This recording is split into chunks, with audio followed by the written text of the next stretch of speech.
Hello, welcome to a scooter scene. Oh, couple on a scooter right there. And here we are, we're just going under the Melling Bridge. We're here in New Zealand, Lower Hutt, and we're going to go see the new bike path along the motorway.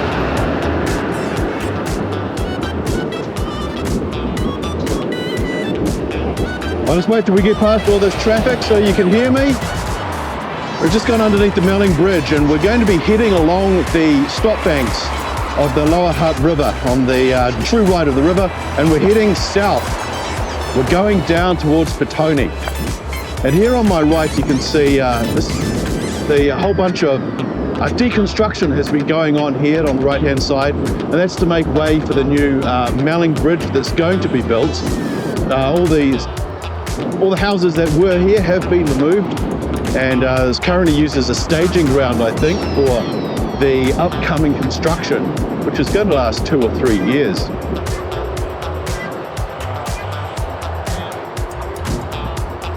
So it's a bit of a grey overcast day here. I'm wrapped up warm, I've got my jacket on.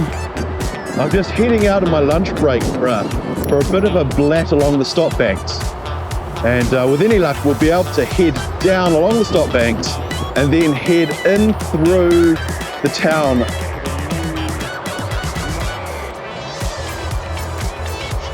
So my plan is to head along these stop banks and find the entrance to the new bike path. This bike path runs along State Highway 2, which is there to my right. You can see the cars. And it was very contentious when this went in. It was a good idea at first, and then the price of it snowballed, and it soon shot up to $65 million.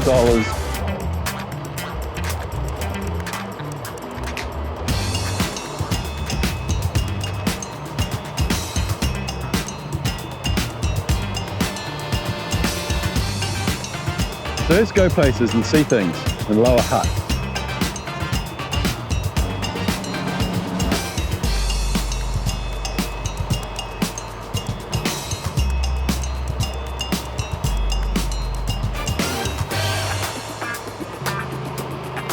Slow down here. So we're looking out the bike path that shoots off somewhere on a bike, and that heads down onto the new cycleway that runs beside State Highway 2. So I think it's a good idea, but it was a pretty contentious thing when it was finished. At the end of the day, it cost $65 New Zealand dollars. It cost 65 million New Zealand dollars to make. This looks like we're going down here. Had a lot of cost overruns. Oh, I missed the path.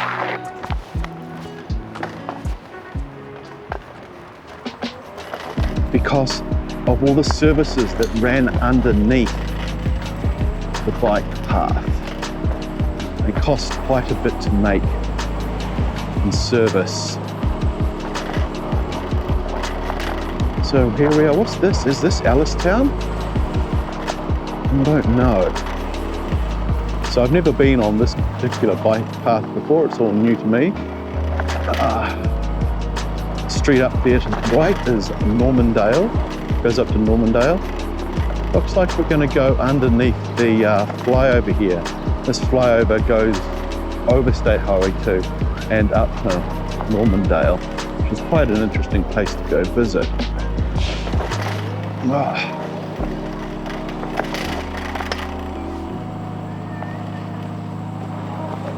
Just give my scooter a bit of a helping hand.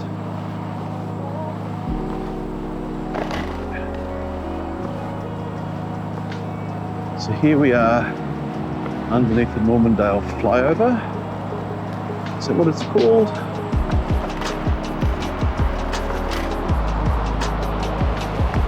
Yep. We're not on Normandale Road now. Oh, here we go. So we're onto the bike path only. The first call of the day is to hop down onto the motorway, run beside the motorway, underneath the railway tracks.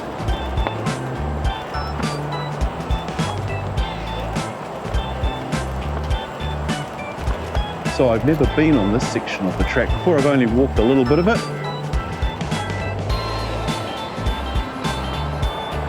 So, looks like we've got a train stopping at Station Village. Here we are, a Melling line, Wellington train station, train going by. And here we are running beside the Melling line. And Station Village is a bit of a classic station to stop at. It's got a couple of pubs behind it. And here we are, running along a very straight track down to Petone. See, it's quite noisy here, quite a few log trucks coming in. So it's quite a smooth track as this one. It's well lit. They put in this retaining wall on the left-hand side here. So they've built all this up. And they've put in a safety fence to stop people from falling off. There's always a usual smattering of graffiti around here. So it's quite fun to see. In fact, so much so that they've even sort of fenced off that train station, electricity transformer station, to stop people from graffitiing it.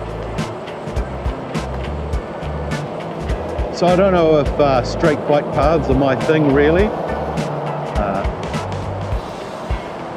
This is definitely not a ride you would come on for the scenery. Maybe it's just a commuting ride. It's lots of people riding this in the morning on the way to work, and this will help take people off State Highway 2 who are on push bikes and scooters.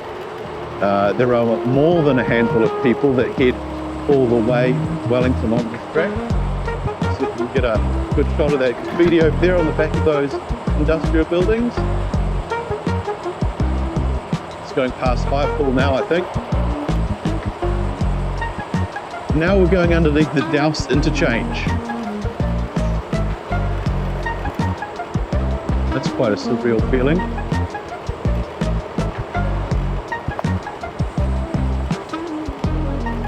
So it looks like we've got a separated walking path here on the right.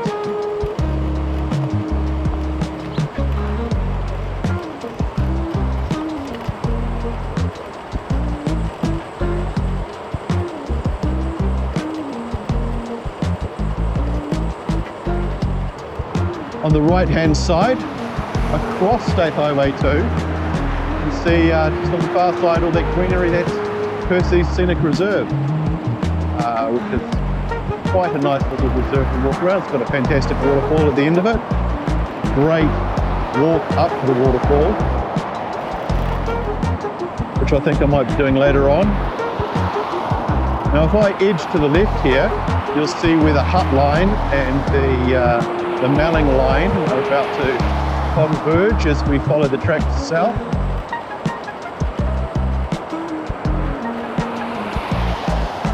Now all the commuter trains in Wellington are electrified, and you can see that the third rail is an overhead line above us.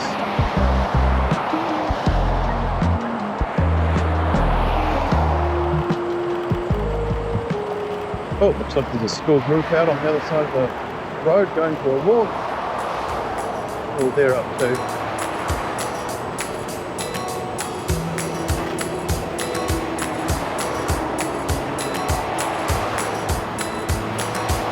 Oh, I'm definitely getting a cold thumb on the throttle here. Very chill this morning. It's very chill this afternoon.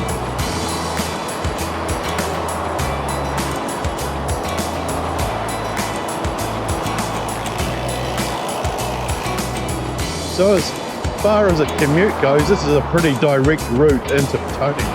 And I can imagine it saves a lot of people a lot of time if they're not on the state highway.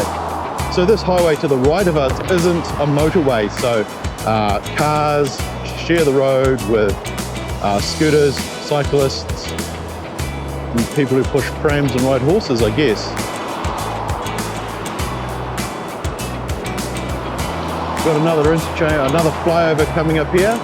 This is the flyover that goes up to Korokoro. And Korokoro is a hill suburb on the right-hand side, which is quite quaint and quirky.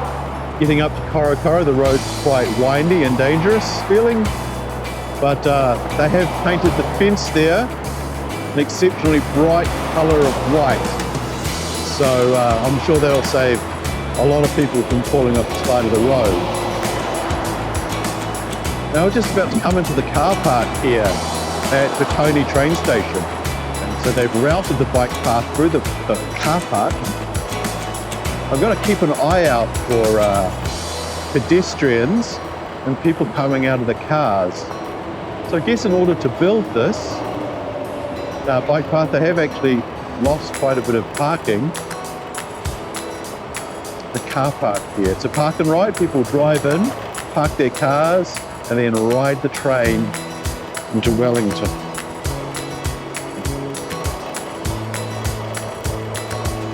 So we're just going past the Mackenzie Avenue flyover now. That's on our right-hand side, and we're about to come up to one of the exciting pieces of this ride, which is the Underpass. And this underpass will take us back under the train lines onto the true left of the railway station. I'll just take this corner a bit slowly. Don't know who's coming around the other side. And so this underpass had to be built as part of the bike path that wasn't there before. And I guess your average bike path doesn't have two crossings underneath a set of railway lines.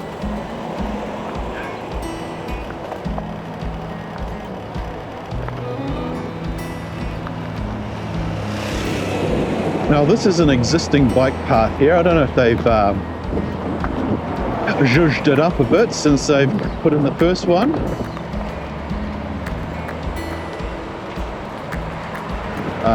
But this bike path now should take us all the way down to Petone Beach, and I think I'll finish this ride up at Petone Wharf, see if we can see some of the storm damage that happened a few months ago now.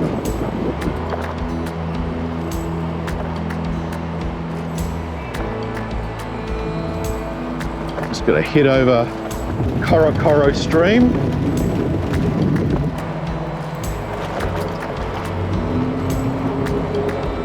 Now these flyover bridges here take the traffic from Petone down into Wellington, and that follows the harbour bike path, the shared walkway harbour bike path that goes all the way into Wellington. And I did make a scooter video on that one. It's not a scooter video that I will repeat until they have created the bike path that runs all the way into Wellington. And this is what all the construction around me is for.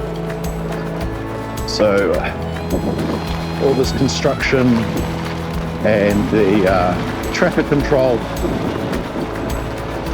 are all part of the bike path that we're constructing into Wellington. It has a lot of urban renewal in this area. And is this how I get down onto the wall? No, it's not.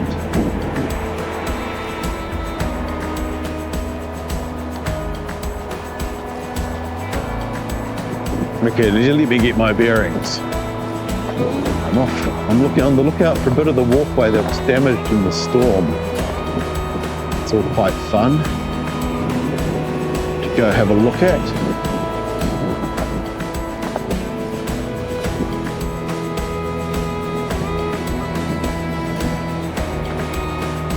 Going down onto Petone Beach now.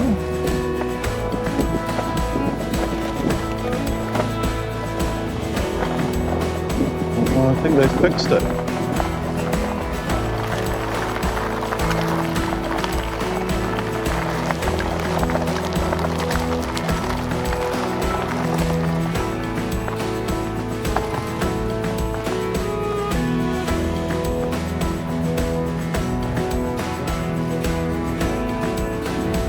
Hello. Oh, this is the repaired section of the breakwater here. All destroyed by the last storm that came through. You can see all the damage to the path here. All that tarmac's been picked up.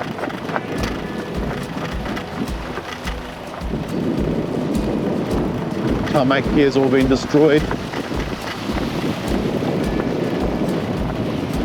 Here we are down at the western end of Petone Beach, dog walking area, the dog walking section of the beach. Just going past the rowing clubs now on the left hand side. They're the ones with the Polynesian, the Maori decals on the side of it.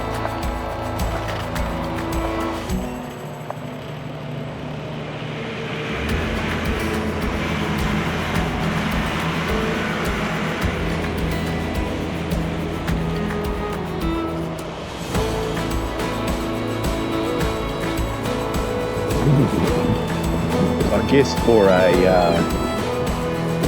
Friday afternoon on a grey and overcast day, there won't be thousands of people down on Petone Beach. There's a fair few dog walkers out though.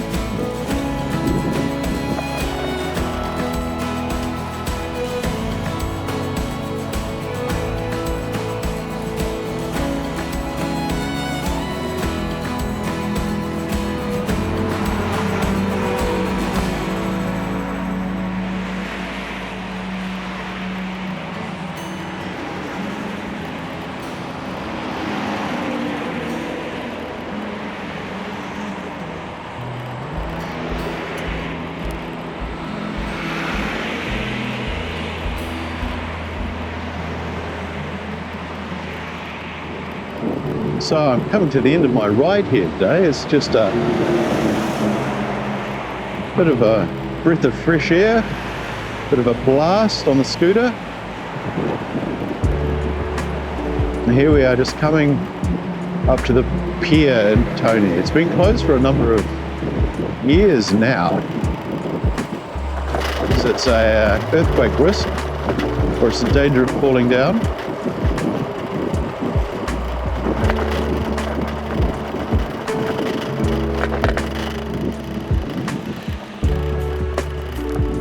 There we go.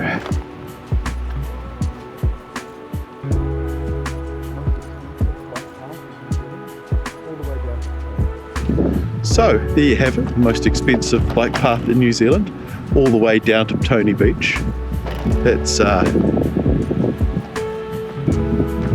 It's been an interesting ride. I wouldn't say it's fun. It's not exciting, but I guess it's a section of New Zealand you won't have seen before for many of you, unless you live in the Hutt, and especially not if you live overseas too. So remember, if you like this video, like it, and if you want to see more, subscribe. Bye for now.